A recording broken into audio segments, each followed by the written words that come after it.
जी अस्सलाम वालेकुम, कैफेट आज के लेक्चर आगाज़ करते हैं। Lecture number 11।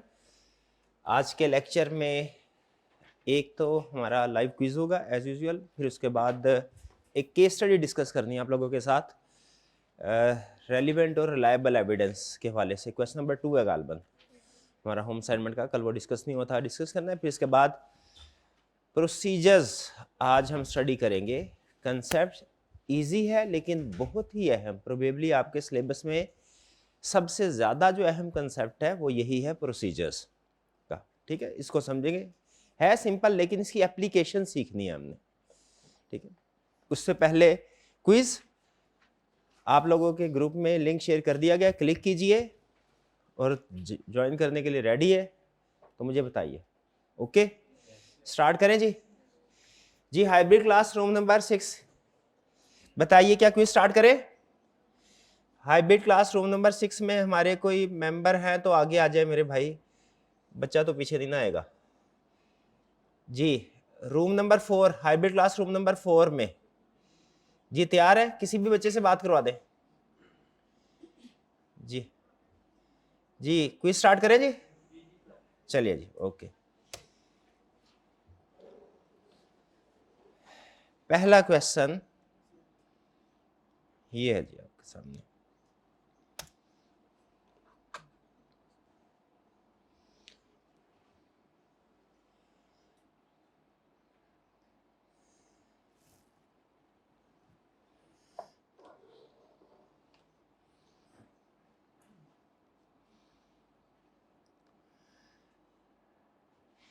What does the term sufficiency refers to when evaluating audit evidence during audit engagement? Sufficiency का मतलब क्या है, क्या मतलब होता है इसका?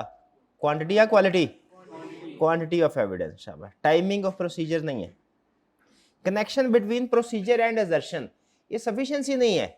ये कौन से वाली ऑप्शन है, ये कौन सी टर्म है, कंसेप्ट है? ये रेलिवेंस वाला है। हाँ जी, नेक्स्ट क्वेश्चन 2।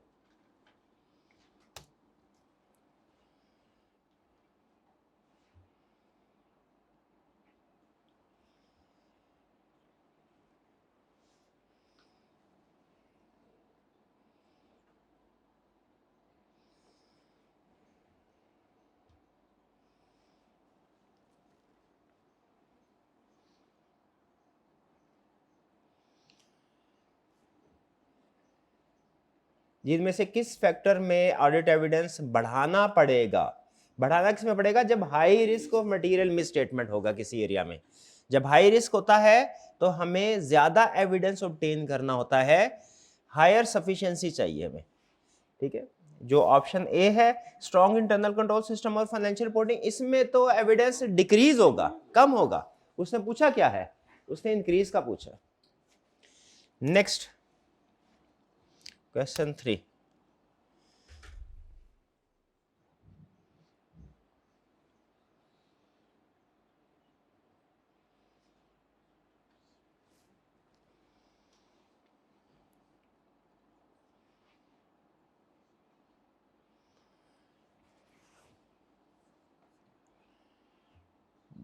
जी डिफरेंट सोर्सेज एविडेंस उसने आपको दिए हैं, आपने क्या सेलेक्ट करना है? जो सबसे ज्यादा ट्रस्ट वर्दी एविडेंस है। सबसे ज्यादा ट्रस्ट वर्दी एविडेंस कौन सा है? Most appropriate. Original invoice received directly from a vendor यानी सप्लायर से। ठीक है, इंटरनली जनरेटेड ट्रांजैक्शन रिपोर्ट चूंकि इंटरनल एविडेंस है इसीलिए ये लेस रिलायबल है। एक्सटर्नल की निस्बत इंटरनल लेस रिलायबल है, एक्सटर्नल ज्यादा रिलायबल है, इसलिए सी option correct. Question 4।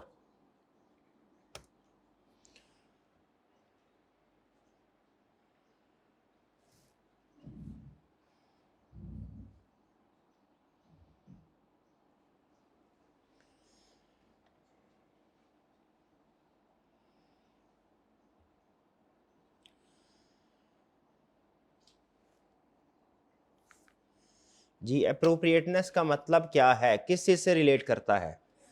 Number of transactions किससे किससे रिलेट करता है?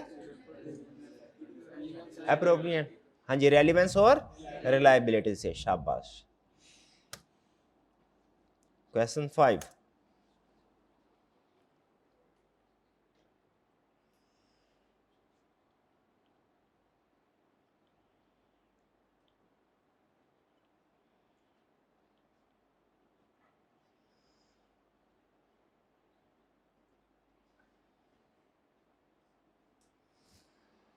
जी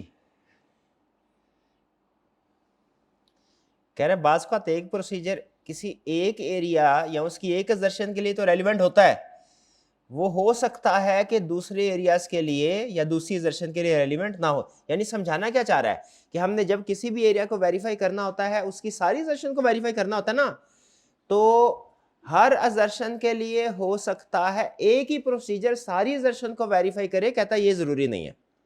यहाँ इसमें क्या सिखा रहा है कि असर्शंस के लिए डिफरेंट असर्शन के लिए डिफरेंट प्रोसीजर। हाँ, एक आधा प्रोसीजर हो सकता है कि एक से ज्यादा असर्शन को चेक करता हो, लेकिन अमूमी तौर पे क्या होता है, डिफरेंट असर्शंस के लिए डिफरेंट प्रोसीजर्स होते हैं। एक प्रोसीजर सारी असर्शंस को वेरीफाई नहीं कर सकता। ठीक है, तो वो यही कह रहा है क्यों ऑडिट प्रोसीजर जो है ऐसा होता है कि एक असर्शन के लिए तो रेलिवेंट एविडेंस प्रोवाइड करता है, दूसरी के लिए नहीं। किस वजह से? क्योंकि प्रोसीजर एक ही वक्त में एक रिस्क को एड्रेस कर सकते हैं। जैसे अगर क्लाइंट के पास कोई व्हीकल है, हमारा ये भी रिस्क है कि कहीं इसकी डेप्रिसिएशन ठीक रिकॉर्ड हुई है कि नहीं। हमारा ये भी रिस्क है कि ये हमारे क्लाइंट की का व्हीकल है भी कि नहीं, कहीं किराए पे तो नहीं लिया हुआ। हमारा ये भी रिस्क है कि जितने बैलेंस शीट में व्हीकल्स लिखे हुए हैं सारे के सारे एक्चुअली एग्जिस्ट भी कर रहे हैं कि नहीं, कोई चोरी तो नहीं हो गया। डिफरेंट रिस्क है ना, हर रिस्क के लिए अलग अलग प्रोसीजर होगा। डेप्रिसिएशन चेक करनी है, उसके लिए रेट्स वगैरह लाइफ को यूज करते हुए रिकैलकुलेट करना पड़ेगा। ये चेक करना है कि एसेट्स क्लाइंट का है या किसी और का, उसके ओनरशिप डॉक्यूमेंट्स को चेक करना पड़ेगा। ये देखने के लिए कि जितने बैलेंस शीट में एसेट लिखे गए हैं उतने एग्जिस्ट भी कर रहे हैं कि नहीं, उनकी फिजिकल इंस्पेक्शन करनी पड़ेगी। तो डिफरेंट असर्शंस या डिफरेंट रिस्क के लिए डिफरेंट प्रोसीजर्स हैं। एक प्रोसीजर सारे रिस्क या सारी असर्शन को एड्रेस नहीं करेगा। ठीक है, ये तो डिफरेंट इंडस्ट्रीज की बात आ गई। ठीक है, इंडस्ट्रीज ये इररिलेवेंट है, डिफरेंट इंडस्ट्रीज। ठीक है, अगर वो ये कहता कि डिफरेंट प्रोसीजर डिफरेंट एरियाज में परफॉर्म होते हैं, फिर शायद कुछ कनेक्शन बन जाता है इसका। नेक्स्ट क्वेश्चन 6,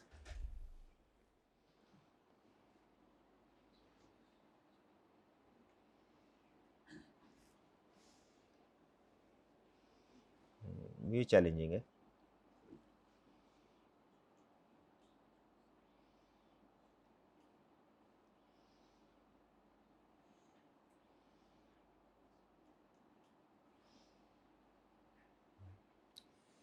ये सबसे अहम कंसेप्ट को बताया था रेलिवेंस, जिसको कंसेप्ट की समझ आई है वही सही पिक कर गए। देखा, इसमें परफॉर्मेंस आपकी जो है वो डाउन हो गई है। Which of the following procedure most appropriate when IT concerned about completeness of revenue? इसमें जो सबसे अहम लफ्ज था वो क्या था? कंप्लीट। रेवेन्यू एक एरिया है और उसमें हम क्या चीज चेक करना चाहते हैं? Completely record. ये असर्शन है, ये कंप्लीट, इसको क्या बोलते हैं? असर्शन। यानी इस एरिया में हमने 6 चीजें चेक करनी है, उनमें से एक चीज ये कंप्लीटनेस है कि कंप्लीट है कि नहीं रेवेन्यू। ये चेक करने के लिए क्या प्रोसीजर परफॉर्म करना पड़ेगा? Verifying general entries in the sales ledger. अगर सेल जो रिकॉर्ड होगी, ये तो ऑलरेडी रिकॉर्ड होगी जनरल एंट्रीज, ये तो ऑलरेडी। कंप्लीटनेस का मतलब क्या है? वो ट्रांजैक्शन ढूंढना जो रिकॉर्ड नहीं हुई। हमने इंश्योर करना है कंप्लीटनेस। कंप्लीटनेस इंश्योर करने का मतलब है ये इंश्योर करना है कि कोई ट्रांजैक्शन रिकॉर्ड होने से रह ना गई हो, ये चेक करना है। सारी ट्रांजैक्शन रिकॉर्ड हो गई हो, यूं कह ले, ये भी कंप्लीटनेस है। या इसको दूसरे अल्फाज में क्या कह सकते हैं कि कोई ट्रांजैक्शन रह ना गई हो, ये चेक कर।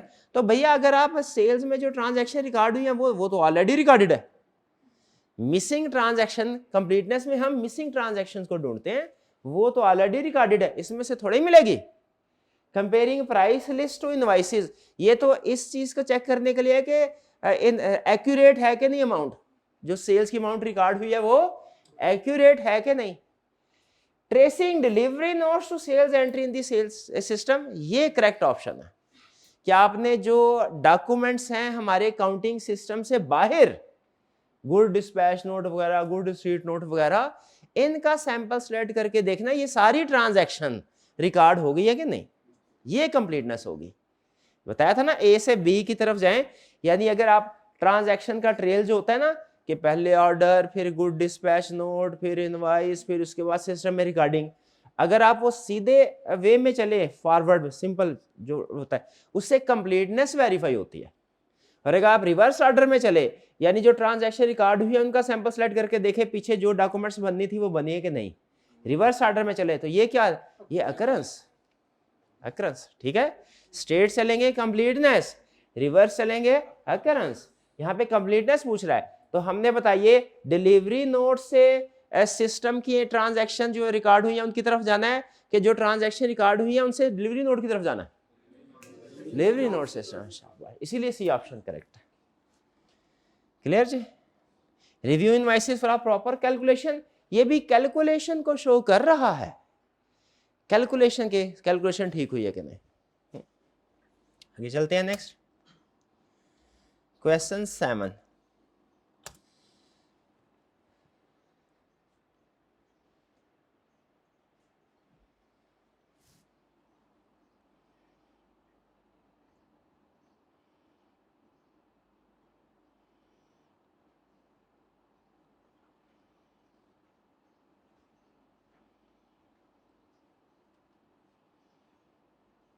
जी इनमें से कौन सा एविडेंस डायरेक्टली ऑडिटर ऑब्टेन कर रहा है, कौन सा वाला, सी ऑप्शन, ठीक है। किसी हद तक आर्गुमेंट कर सकते हैं आपके डीबी ऑडिटर रिव्यू कर रहा है, लेकिन इन दोनों की निस्बत ये, क्योंकि ये इंटायरली ऑडिटर ही कर रहा है, ये जनरेट पहले क्लाइंट ने किया है फिर ऑडिटर उसको चेक कर रहा है, तो इसमें चूंकि स्टार्ट में क्लाइंट की इन्वॉल्वमेंट हो गई, इसीलिए हम इसे प्योरली डायरेक्ट एविडेंस नहीं कह सकते। डायरेक्ट एविडेंस कौन सा है हमारा, सी, कि ऑडिटर खुद ऑब्जर्व करे स्टॉक पूरा है कि नहीं पूरा। ये ज्यादा बेहतर है कि स्टॉक शीट जो क्लाइंट हमें दे दे और हम उसको देख लें कि स्टॉक शीट बैलेंस शीट से एग्री करती है, वो ज्यादा बेहतर है। कौन सा, फिजिकली खुद देखना, डायरेक्ट एविडेंस मोर रिलायबल।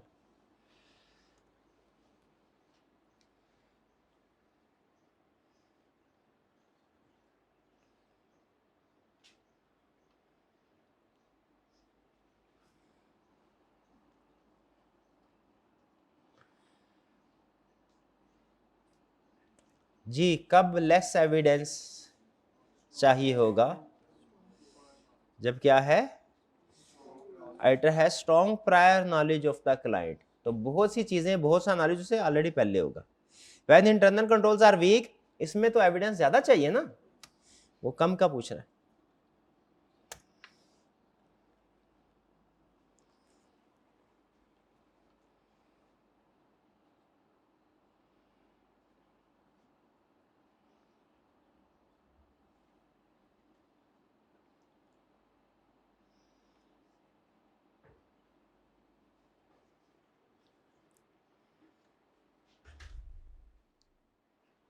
जी कौन सा एविडेंस इंटरनल कंट्रोल सिस्टम से इफेक्ट होगा, भाई जो इंटरनल एविडेंस है वही इफेक्ट होगा।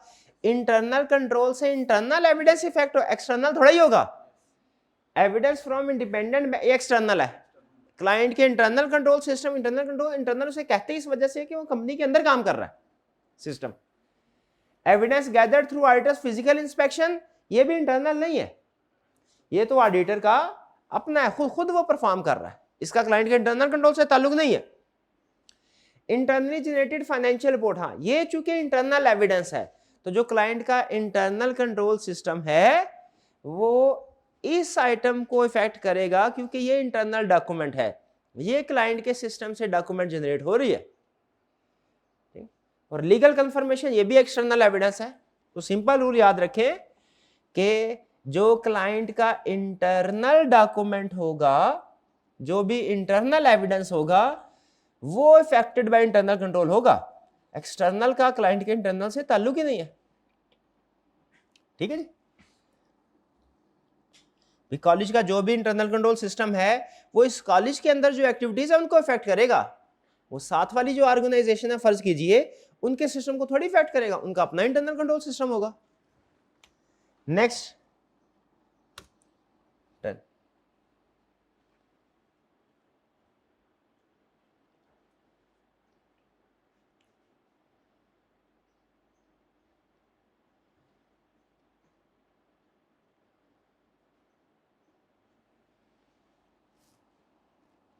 ये सिंपल रेलिवेंट एविडेंस, कौन सी स्टेटमेंट रेलिवेंट एविडेंस को डिस्क्राइब करती है, कौन सी statement, B evidence that relates directly to the risk being tested, यानी जो प्रोसीजर आपके रिस्क को एड्रेस कर रहा होगा वो रेलिवेंट है। इसका मतलब है असल में हमें रिस्क बताएगा किसी भी एरिया में कि हमने क्या प्रोसीजर परफॉर्म करना है, जो रिस्क होगा उसके लिहाज से प्रोसीजर डिसाइड करेंगे।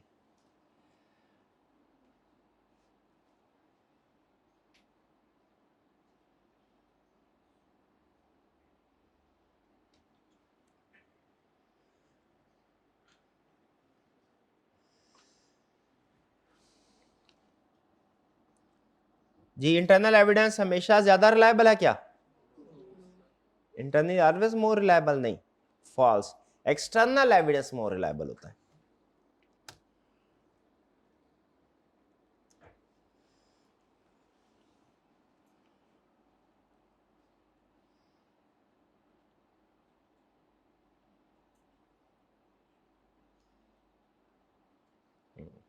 ऑडिट में किस एविडेंस को हम कहते हैं ये एप्रोप्रिएट एविडेंस है? जो रेलिवेंट भी होता है, रिलायबल भी होता है। रेलिवेंट का मतलब है जो हमारा रिस्क है, जो मकसद है, जो हम काम करने जा रहे हैं उसको एड्रेस कर रहा हो। रिलायबल का मतलब है जिस सोर्स से हमें एविडेंस मिल रहा है वो ट्रस्टवर्दी हो। लास्ट क्वेश्चन,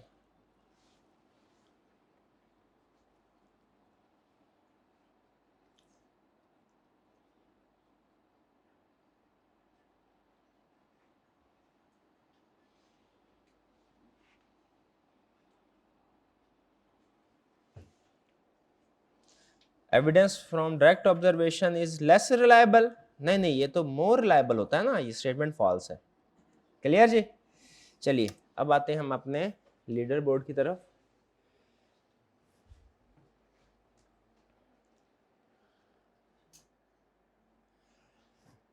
जी शाबाश। फर्स्ट पोजीशन किन की है?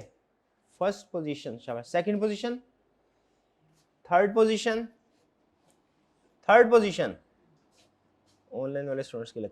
Fourth position, fifth position, fifth position, sixth position, seventh, eighth, ninth, tenth, tenth position. भाई हाइब्रिड क्लास रूम नंबर 4 में मुझे बताइए आप लोगों की कोई पोजीशन आई है?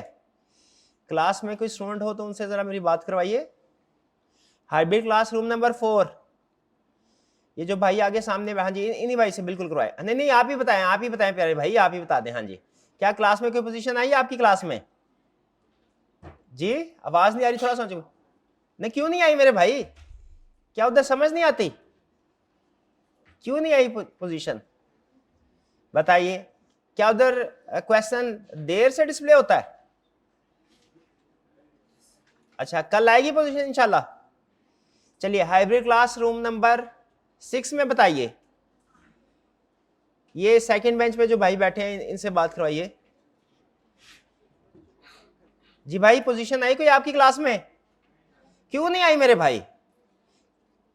क्यों नहीं आई पोजीशन? क्या इसमें लायक लोग नहीं बैठे आपकी क्लास में? लायक बैठे हैं तो फिर क्यों नहीं पोजीशन आई मेरे भाई? कल आएगी इंशाल्लाह। चलिए ठीक है। मेरा ख्याल आज 3-4 पोजीशन तो हमारी ऑनलाइन वाले स्टूडेंट्स की हैं। चलिए अच्छा अब चलते हैं लेक्चर की तरफ। लेक्चर में पॉज कीजिएगा थोड़ी देर। जी अब अपने लेक्चर की तरफ चलते हैं। सबसे पहले प्रीवियस लेक्चर में से कोई क्वेश्चन पूछना चाहते हो तो पूछ लीजिए। कल जो भी हमने कंसेप्ट डिस्कस किए थे, कोई चीज़ पूछना चाहते हो? कोई चीज़ नहीं पूछनी? सब ठीक है। चलिए फिर एक केस स्टडी है हमारी, क्वेश्चन नंबर 2 होम असाइनमेंट के तौर पे आपको दी थी। आइए उसको डिस्कस करते हैं हम। अपने सामने रखिएगा इसको ताकि जो अहम पॉइंट्स हो वो आप साथ साथ नोट करते जाएं। कह रहे there are various types of evidence and each has different degrees of reliability. Listed below are some pairs of various types of evidence. कहता है जो एविडेंस है ना आप डिफरेंट सोर्सेज से हासिल करते हैं और हर सोर्स की रिलायबिलिटी डिफरेंट होती है। किसी सोर्स से, किसी पर्सन से जो आपको एविडेंस मिलता है आप उसे हाईली रिलायबल ट्रीट करते हैं, उसके ऊपर ज्यादा एतबार करते हैं। किसी सोर्स से एविडेंस मिलता है कम एतबार करते हैं, ऐसा ही है। इसमें जो अहम कंसेप्ट है, जो वर्ड है अहम, वो है रिलायबिलिटी। हमें रिलायबिलिटी ऑफ एविडेंस की तरफ लेके जा रहा है। रिक्वायरमेंट में क्या कह रहा है? डिटरमिन फॉर ईच पेयर कह रहा है ये मैंने A B C D E 5 pair दिए हैं, यानी ए में 2 पेयर है एविडेंस के, बी में 2 पेयर है, सी में 2 पेयर। कह रहे हैं इनको आपस में कंपेयर कीजिए, ए वाले जो 2 एविडेंस है उनको आपस में कंपेयर कीजिए और बताइए कौन से वाला ज्यादा रिलायबल है और क्यों। Determine for each pair whether the first or the second type of evidence is generally more reliable. Provide an explanation for your selection. Explain भी करना है। तो आइए पहला एविडेंस देखते क्या है। कह रहा है sending confirmation letter to bank versus examining client's bank statement. अब ये 2 एविडेंस है, बैंक कंफर्मेशन अलग एविडेंस है, बैंक स्टेटमेंट अलग एविडेंस है। दोनों में कॉमन पता है क्या है दोनों ही एक्सटर्नल है, दोनों ही एक्सटर्नल। लेकिन फर्क क्या है दोनों में, क्या फर्क है बता सकता है कोई स्टूडेंट? फर्क क्या है? बैंक स्टेटमेंट पहले मैनेजमेंट के पास जाती है क्योंकि अकाउंट तो मैनेजमेंट ने ओपन किया ना, फिर मैनेजमेंट ऑडिटर को प्रोवाइड करते हैं अगर जरूरत ऑडिटर मांगे तो। और जो बैंक कंफर्मेशन है ये ऑडिटर डायरेक्टली बैंक को रिक्वेस्ट करता है और बैंक डायरेक्टली ऑडिटर को कंफर्मेशन लेटर सेंड करता है। तो हैं तो दोनों एक्सटर्नल, फर्क किस चीज का है? डायरेक्ट कौन सा एविडेंस डायरेक्ट है? कंफर्मेशन डायरेक्ट है, और कौन सा इनडायरेक्ट है? Bank statement. तो हमारे ऑडिट में क्या रूल है, कौन से वाला ज्यादा रिलायबल होता है, डायरेक्ट या indirect? Direct evidence more reliable. तो आप क्या लिखेंगे? बैंक कंफर्मेशन मोर रिलायबल है। और रीजन क्या लिखेंगे इसकी? डायरेक्ट है। ये रीजन नहीं लिखने के रिटर्न है, रिटर्न तो दोनों है। ये नहीं लिखने की एक्सटर्नल है, एक्सटर्नल भी दोनों ही है, दोनों बैंक ही जनरेट करता है। रीजन क्या है? एक डायरेक्ट है एक इनडायरेक्ट। क्लियर जी? कोई प्रॉब्लम? अच्छा बताइए, ये तो हो गया ना दोनों में से रिलायबल कौन सा। अगर मैं आपसे पूछूं रेलिवेंट, तो ये प्रोसीजर हमारी फाइनेंशियल स्टेटमेंट के किस एरिया से रेलिवेंट है, यानी किस एरिया की वेरिफिकेशन करते हुए ये प्रोसीजर परफॉर्म किया जाएगा? Bank balance. शाबाश। जब आप आगे चल के प्रोसीजर्स पढ़ेंगे ना वेरिफिकेशन के, तो उसमें जब बैंक के वेरिफिकेशन प्रोसीजर पढ़ेंगे उनमें कंफर्मेशन लेटर भी आएगा और बैंक स्टेटमेंट भी आएगा। उसका फर्क आपको आज पता चल गया। Next, an examination of raw material requisition. Raw material requisition पता है, जब वो मटेरियल की जरूरत होती है फैक्ट्री में तो फिर रिक्वेस्ट की जाती है वेयर हाउस डिपार्टमेंट को कि सर हमें मटेरियल इशू करें। ये इंटरनल एविडेंस है कि एक्सटर्नल है? इंटरनल है, मैनेजमेंट के जरिए से जनरेट हो रहा है। Versus an auditor's recalculation of depreciation. Auditor जो है वो डेप्रिसिएशन को खुद कैलकुलेट कर रहा है। जरा बताइए कौन से वाला ज्यादा रिलायबल है? जो एविडेंस ऑडिटर खुद जनरेट कर रहा है, वो खुद हासिल कर रहा है वो, या जो मैनेजमेंट ने जनरेट किया हुआ है खुद हासिल कर रहा है? क्यों? ये डायरेक्ट एविडेंस है। ऑडिटर ने जो कैलकुलेशन की है ये क्या है? डायरेक्ट है। जो रॉ मटेरियल रिक्विजिशन मैनेजमेंट से हमें मिलेगी वो चूंकि वाया मैनेजमेंट हमें मिल रहा है, वो क्या होगा? इनडायरेक्ट। क्लियर? ठीक है। हाँ, इसको कुछ स्टूडेंट ये कहते हैं सर ये रिटर्न एविडेंस है, और ये ऑडिटर्स की जो रिकैलकुलेशन है ये हो सकता है कैलकुलेटर के ऊपर ज़बानी कलामी कर रहा हो। ठीक है, तो बाज़ औक़ात ऐसा हो सकता है कि किसी एविडेंस के ऊपर एक रूल अप्लाई हो रहा हो दूसरा ना हो रहा हो। इवन अगर इसको ट्रू भी मान लिया जाए कि ऑडिटर ने ज़बानी कलामी कैलकुलेशन की है और क्लाइंट की जो रिक्विजिशन है वो रिटर्न, तो फिर भी मुझे बताइए अब दोनों सूरतों को सामने रखते हुए बताइए कौन से वाला ज्यादा रिलायबल है आपके ख्याल में? एज प्रोफेशनल आप किसके ऊपर ज्यादा एतबार करें? अरे कैलकुलेशन के ऊपर। ऑडिटर ने जो खुद काम किया हुआ ना, वो चाहे उसका ज़बानी कलामी हो, वो क्लाइंट के रिटर्न वाले से बेहतर, क्योंकि जो मैनेजमेंट के जरिए से है उसमें हमेशा टेम्परिंग का रिस्क होता है, उसमें टेम्परिंग का रिस्क। ठीक, तो इसमें रीजन क्या लिखेंगे? क्यों ऑडिटर्स रिकैलकुलेशन मोर रिलायबल है? क्यों मोर रिलायबल है? क्योंकि वो डायरेक्ट ऑडिटर ने परफॉर्म किया, डायरेक्ट एविडेंस है। क्लियर जी? चलिए अच्छा मुझे बताइए फिर कि एग्जामिनेशन रॉ मटेरियल, ये रिलायबिलिटी पे तो कमेंट कर लिया, अब रेलिवेंस उसने पूछा नहीं है, रेलिवेंस मैं खुद से ऐड कर रहा हूं ये वाला जो एविडेंस है पहले वाला, ये किस एरिया से रेलिवेंट है, किस एरिया की वेरिफिकेशन करते हुए आप ये वाला काम करेंगे, स्टॉक इन्वेंट्री की वेरिफिकेशन। शाबाश, बेहतरीन। यहाँ कह लीजिए परचेजेस, एक ही बात है, परचेजेस या इन्वेंट्री दोनों ठीक है। और आइटम्स रिकैलकुलेशन ऑफ डेप्रिसिएशन, ये किस में होगा, नॉन करंट एसेट कह लें, बिल्कुल वो भी ठीक है, और डेप्रिसिएशन कह लें वो भी ठीक है, क्योंकि एरिया अलग अलग है लेकिन इंटर रिलेटेड है। जैसे परचेजेस और इन्वेंट्री इंटर रिलेटेड है, एरिया फाइनेंशियल स्टेटमेंट में अलग अलग है लेकिन इंटर रिलेटेड है, तो प्रोसीजर चल जाता है एक प्रोसीजर दोनों जगह पे। तो इसी तरह ये डेप्रिसिएशन वाला, डेप्रिसिएशन अगर आप कहते हैं वो भी ठीक है जवाब, अगर आप कहते हैं फिक्स एसेट्स वो भी ठीक है। क्लियर जी? हाईबी क्लासरूम नंबर 6 में बताइए, क्लियर जी? कोई प्रॉब्लम तो नहीं है? ये सामने जो फीमेल स्टूडेंट्स हैं इनसे पूछिए, आपको समझ आ रही है जी? क्लियर है जी? कोई प्रॉब्लम तो नहीं? ये आवाज कम ज्यादा क्यों हो जाती है? चलिए ठीक है, शाबाश। आगे चलते हैं। Discuss the likelihood and amount of loss in a law suit against client with clients in house legal council. Legal council कहते हैं लॉयर को, इन हाउस का मतलब है जो क्लाइंट का अपना एम्प्लॉय हो। बाज़ औक़ात लॉयर्स को एम्प्लॉय के तौर पे भी रखा होता है ना, अगर ज्यादा केसेस फेस करना पड़े। Versus discussion with CA firms on legal council. क्या कह रहा है? कह रहा है हमने किसी कानूनी मसले के ऊपर राय लेनी है वकील से कि likelihood and amount of loss. Likelihood को अंडरलाइन करें, अमाउंट ऑफ लॉस को अंडरलाइन। आप अकाउंटिंग में पढ़ते होंगे प्रोविजन रिकॉर्ड करनी है जब आउटफ्लो प्रोबेबल हो और मेजरेबल हो। ये पढ़ा कभी आपने, प्रोबेबल और मेजरेबल? तो ये असल में लाइक्लीहुड क्या कहना चाह रहा है? लाइक्लीहुड कितने % चांस है हम जीत जाएंगे, ये क्या जानना चाह रहा है? ये कि आउटफ्लो प्रोबेबल है कि नहीं, केस हारेंगे कि जीतेंगे।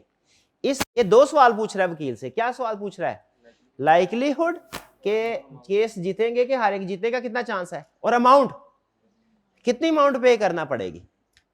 अगर वकील कह दे भैया केस हार जाएंगे, आउटफ्लो प्रोबेबल हो गया, और कहे 10 लाख रुपया देना पड़ेगा, मेजरेबल भी हो गया, फिर क्या करना होता है? Provision record. तो बताइए दोनों में से कौन सा ज्यादा रिलायबल एविडेंस है? कौन सा ज्यादा रिलायबल है? CA firm. भाई जाहिर है अपने क्लाइंट के बंदे से पूछना उससे बेहतर है भाई अपने बंदे से पूछे। क्लाइंट का जो लॉयर है वो हो सकता है बायस हो, हमारा जो वकील होगा वो तो बायस नहीं होगा ना। तो ज्यादा रिलायबल कौन सा? इंडिपेंडेंट। ये रीजन क्या लिखेंगे? External evidence more reliable. ये एक्सटर्नल एविडेंस है ना, क्यों? ये तो एक्सटर्नल कहाँ है? ये तो सीए फर्म का अपना वकील है। हाँ, हमारे क्लाइंट का तो एक्सटर्नल है ना। इंटरनल एक्सटर्नल हम अपने ऑडिट क्लाइंट जिसका ऑडिट कर रहे हैं उसके पॉइंट ऑफ व्यू से बोल रहे होते हैं। अच्छा बताइए, रिलायबिलिटी तो आपने बोल दी, रेलिवेंस बताइए। ये प्रोसीजर आप फाइनेंशियल स्टेटमेंट के किस एरिया में वेरिफिकेशन करते हुए परफॉर्म करेंगे? किस एरिया से रेलिवेंट है? Legal cases. आप प्रोविजन बिल्कुल ठीक है, कंटिजेंसीज बिल्कुल ठीक। Examine sales D, examine sale invoices when several competent people are checking each other's work versus examining documents prepared by a competent person on a one person staff। अब ये दोनों हैं इंटरनल।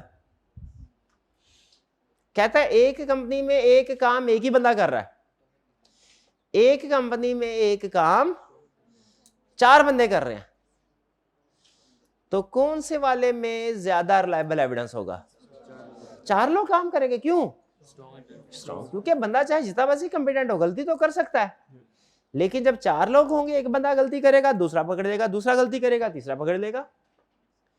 जब हमारे ऑडिट की language में जब client में कोई पर्सन कोई एक्टिविटी एक से ज्यादा लोग परफॉर्म कर रहे हों, इसे हम कहते हैं सेग्रीगेशन ऑफ ड्यूटी, कि एक ड्यूटी को हमने सेग्रीगेट कर दिया, डिवाइड कर दिया मुख्तलिफ लोगों में। सेग्रीगेशन क्या बोलते हैं? सेग्रीगेशन। सेग्रीगेशन ड्यूटीज क्या कंसेप्ट है? कि एक टास्क को एक से ज्यादा लोग परफॉर्म कर रहे हों, एक से भले 2, सुना होगा आपने, ताकि एक कोई गलती कर दे, कभी छुट्टी कर दे, तबीयत खराब हो तो दूसरा काम संभाल ले।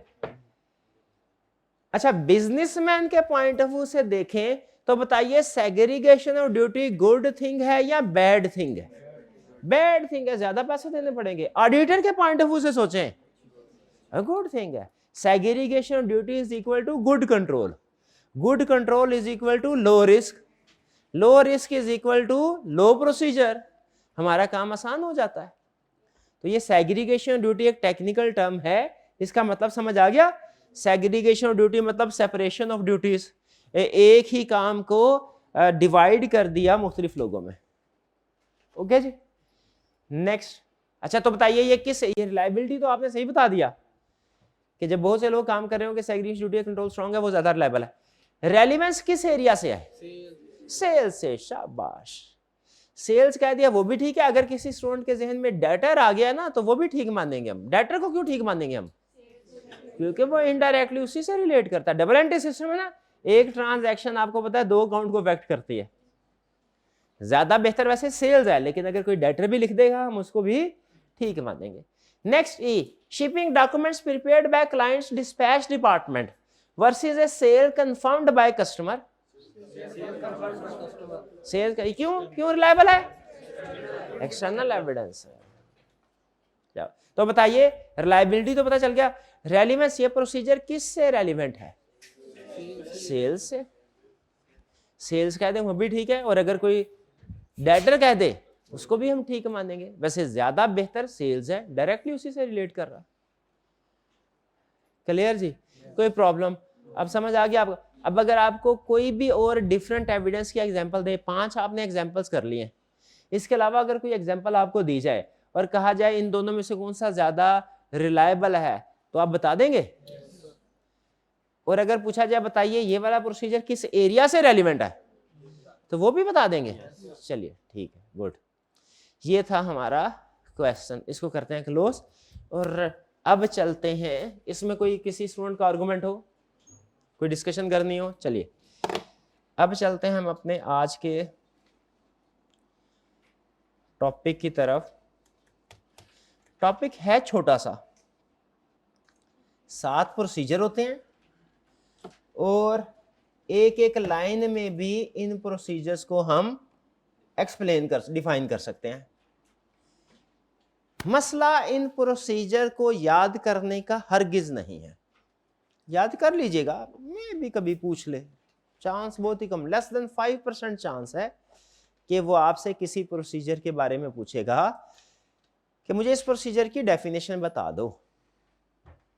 वो नहीं पूछेगा, क्या उसकी एप्लीकेशन पूछेगा कि मुझे बताओ ये प्रोसीजर आप किस किस जगह इस्तेमाल करोगे, ये प्रोसीजर किस किस जगह इस्तेमाल करोगे।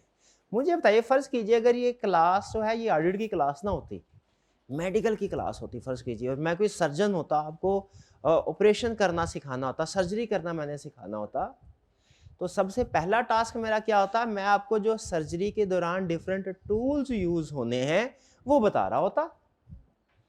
जो भी टूल्स होते हैं, अल्लाह जाने क्या, ये कैंची है, ये छुरी है, ठीक है, ये पेचकस है, वो जो भी इस तरह के होंगे, पेचकस होता तो नहीं है, मिसाल दे रहा हूं भाई, पहले यही समझा रहा होता ना ये। अच्छा मुझे बताइए आपके लिए क्या चीज अहम होती, मैं आपको ये बताता भाई ये कैंची है, इसका स्ट्रक्चर इस तरह का है, इसको हमने इस तरह पकड़ना है, इस तरीके से, ये ज्यादा अहम होता मैं उसके ऊपर, उसके स्ट्रक्चर के ऊपर डिस्कशन करता, या ये ज्यादा अहम होता कि मैं आपको ये बताता कि इसको इस्तेमाल किस किस जगह पे करना है, किस ऑर्गन का ऑपरेट करना है तो वहां भी इस्तेमाल होगा और किस में इस्तेमाल नहीं होगा। ये ज्यादा अहम है ना, उसकी डेफिनेशन तो अहम नहीं है, लेकिन फिर भी डेफिनेशन हम पढ़ा देते हैं। तो उसी तरह ऑडिट में भी आप लोगों की भी एक टूल किट होती है, डॉक्टर की टूल किट है ना, उसके काम में इस्तेमाल होती है। हमारे घर में मोटर ठीक करने आता है टेक्नीशियन, इलेक्ट्रीशियन, उसके भी टूल किट होती है ना, उसके काम आती है। उसके उस्ताद ने उसको सिखाया होगा, वो जो मैकेनिक हमारे घर मोटर ठीक करने आता है, क्या कि भैया ये वाला मसला हो तो ये औजार इस्तेमाल करना है, ये वाला मसला हो ये टूल इस्तेमाल करना है, ऐसा ही है। तो आज आप भी यही सीखने जा रहे हैं, आपकी टूल किट में कौन कौन से टूल्स हैं, और ये वो टूल्स हैं जो पूरी दुनिया में सेम है, जो कि पूरी, ये टोटल 7 प्रोसीजर हैं। ऑडिटर जिंदगी में अपनी प्रोफेशनल लाइफ में जो भी काम करता है वो इन 7 प्रोसीजर के अंदर रह के काम करता है। इनमें थोड़ी थोड़ी वेरिएशन होती है, लेकिन जितनी भी एक्टिविटीज हैं वो इन 7 प्रोसीजर्स के अंदर होंगी। इनसे बाहर कोई, दुनिया में 8वां प्रोसीजर कोई नहीं ऑडिटर का पूरी दुनिया में। ये 7 प्रोसीजर्स क्या हैं? ये है inquiry, observation, inspection, reperformance, recalculation, external confirmation और एनालिटिकल प्रोसीजर्स। ठीक है जी। अच्छा, अब जरा पहले आज का लेक्चर याद करने वाला नहीं, समझने वाला है। ठीक है, तो पहले हम इसको, मैं आपके सामने हम वेरिफिकेशन कैसे करते हैं वो स्ट्रक्चर ड्रॉ करना चाहता हूं। इसको आपने अपने जहन में रखना है।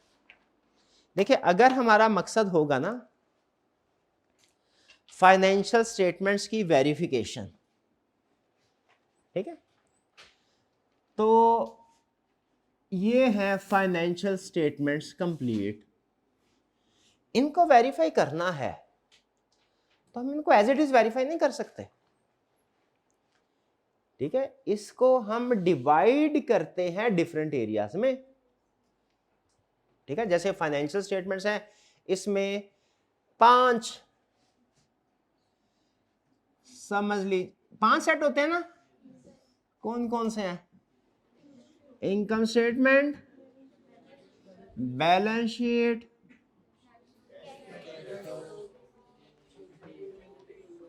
उसके बाद हाँ जी कैश फ्लो स्टेटमेंट,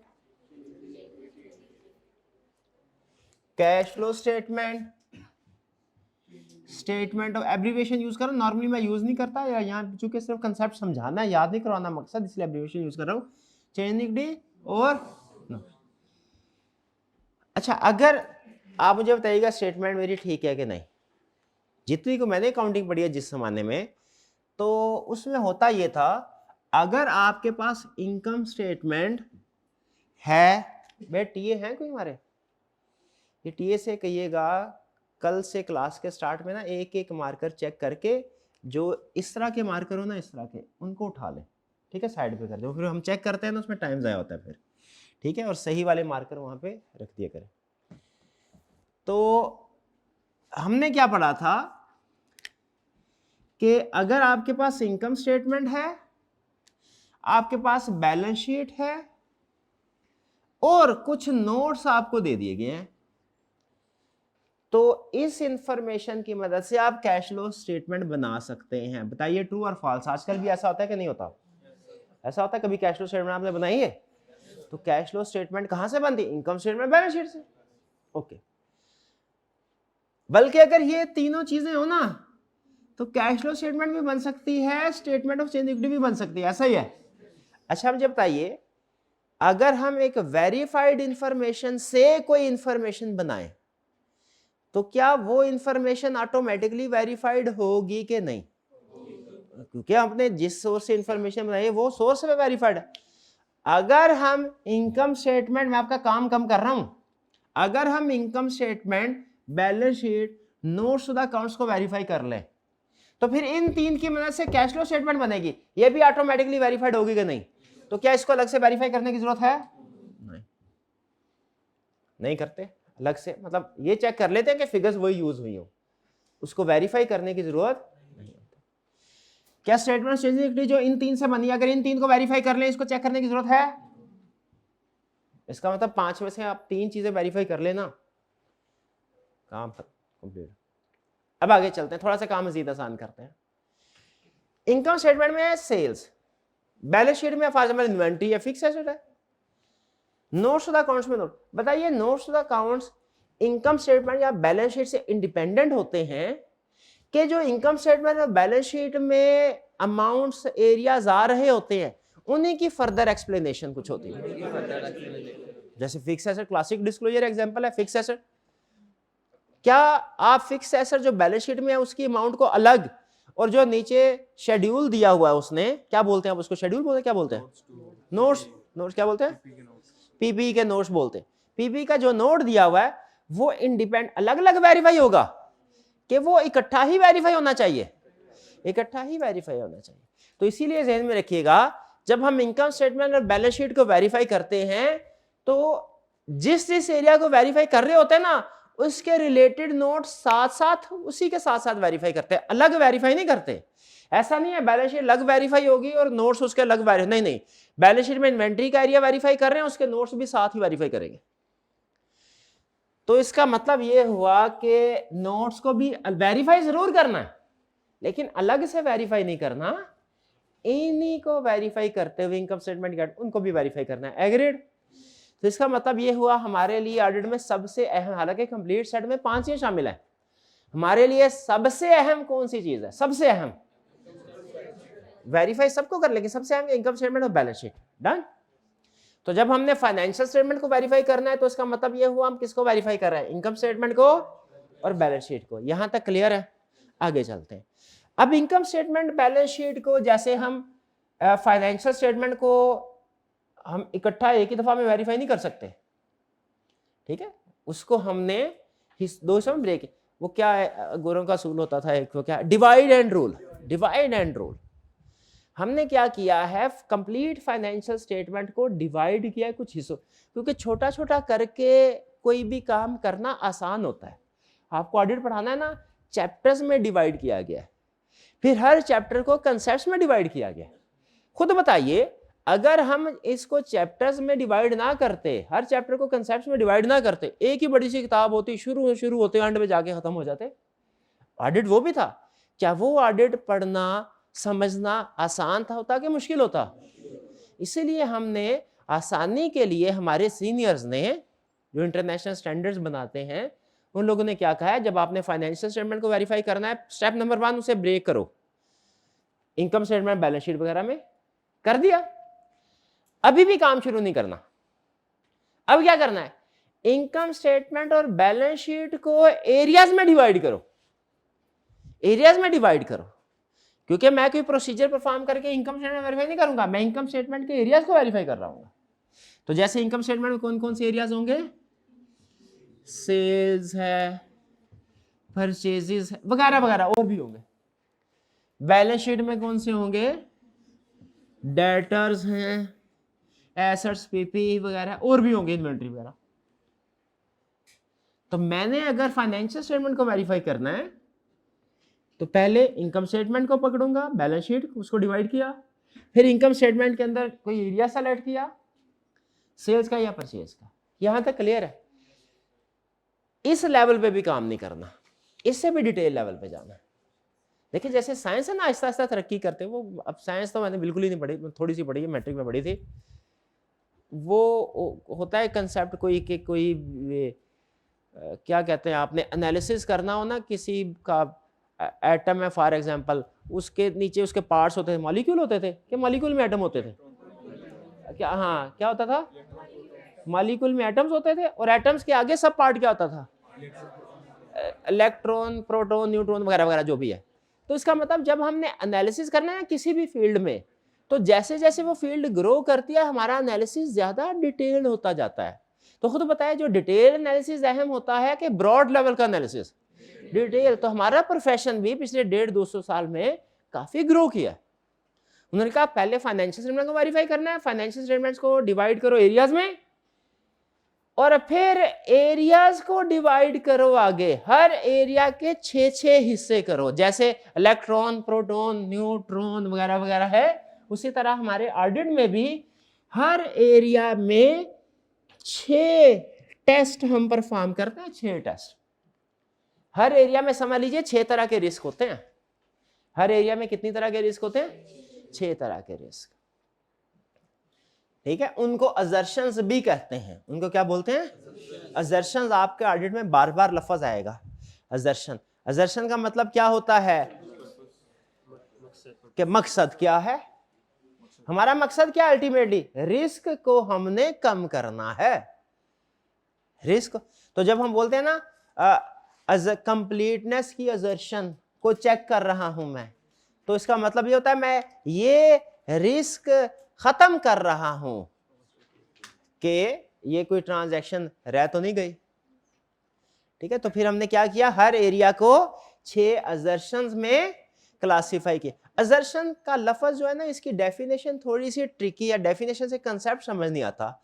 आपने सिर्फ इतना जहन में रखना है, असर्शन का मतलब है किसी भी एरिया के 6 हिस्से जिनको हमने एज ऑडिटर चेक करना है। असर्शन का मतलब क्या है, किसी भी एरिया के 6 हिस्से जिनको हमने चेक करना है, यही मतलब हो। डेफिनेशन से कंसेप्ट नहीं समझना, इसकी डेफिनेशन आगे चल के आएगी, वो बड़ी अजीबोगरीब सी है, वो स्टूडेंट्स के लिए नहीं है, स्टूडेंट्स के लिए नहीं है। आपसे जब भी कोई पूछे असर्शन, एग्जाम में पूछेगा तो डेफिनेशन छापनी है, अदर देन एग्जाम कोई पूछे तो असर्शन का मतलब क्या होगा, किसी भी एरिया के 6 हिस्से जिनको हमने वेरीफाई करना है।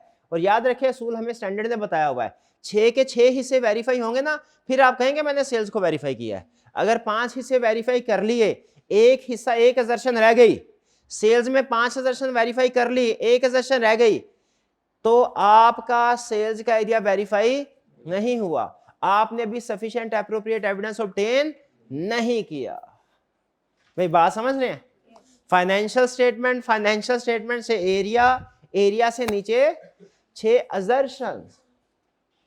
असर्शन हम बाद में कभी पढ़ेंगे, फिलहाल सिर्फ इतना काफी है कि हर एरिया में 6 असर्शन। वैसे 2 असर्शन तो आपको पता चली गई होंगी, कंप्लीटनेस और अकरेंस।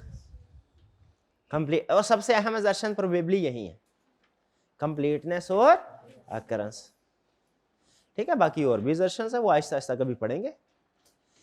तो सेल्स को वेरीफाई करना है 6 असर्शन, जैसे एक असर्शन क्या होगी, अकरेंस, एक क्या होगी, कंप्लीटनेस वगैरह वगैरह। अब वो क्या कह रहा है कि आपने जब इसको वेरीफाई करना है ना, इसको वेरीफाई करने के लिए कोई ना कोई प्रोसीजर परफॉर्म करना पड़ेगा। अब सिर्फ आपको यह सिखा रहा है आपके पास कितनी तरह के प्रोसीजर हैं जो आप इन एरिया की इन असर्शन को वेरीफाई करने के लिए यूज कर सकते हैं, इन एरिया की इन असर्शन को वेरीफाई करने के लिए यूज कर सकते हैं, ठीक है। कितनी तरह के प्रोसीजर है, जैसे हमने ऑपरेशन करना है, ये सामने पूरा इंसान है, ये इसको हमने पार्ट्स में डिवाइड कर दिया, इसका नाक है, ये इसका बाजू, ये इसकी टांग। अब उसके आगे, टांग के आगे उसके ज़ाहिर मुख्तलिफ हिस्से होंगे जो भी ऑपरेशन के मुताबिक है उनके, ये घुटना है, ये हड्डी है, ये खून है, ये गोश्त। तो हर एक को किस तरीके से ट्रीट करना है, अलग अलग टूल होंगे। हम भी ऐसे ही कर रहे हैं अपनी फाइनेंशियल स्टेटमेंट के साथ।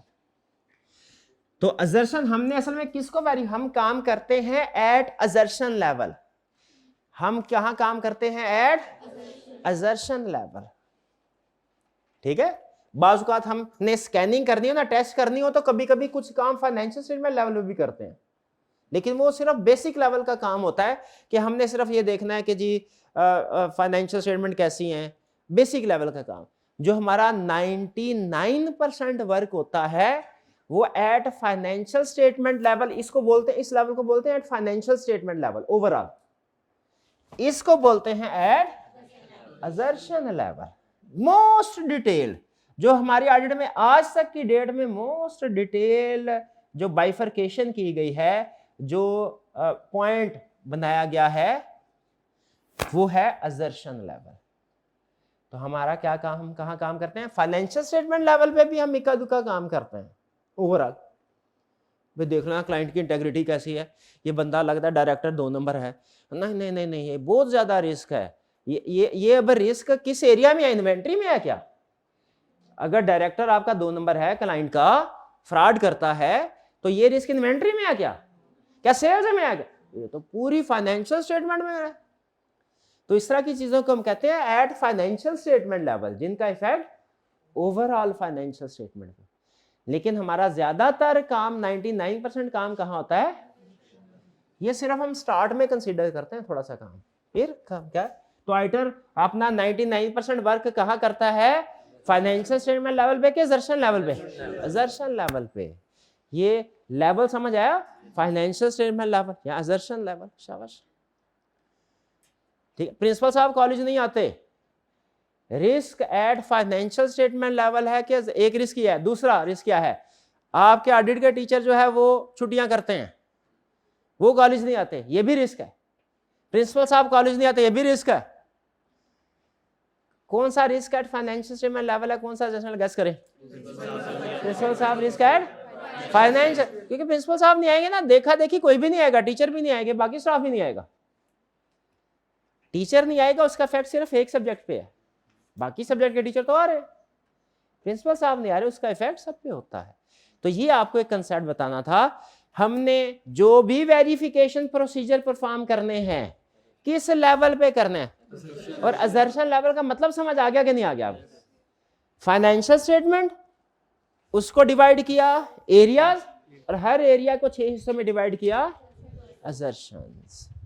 अब इस असर्शन को वेरीफाई करना है, पहले किसको करे, एक्रेस को करे, कंप्लीटनेस को करे कि किसी और को, भाई जिसको मर्जी करे, आपकी मर्जी।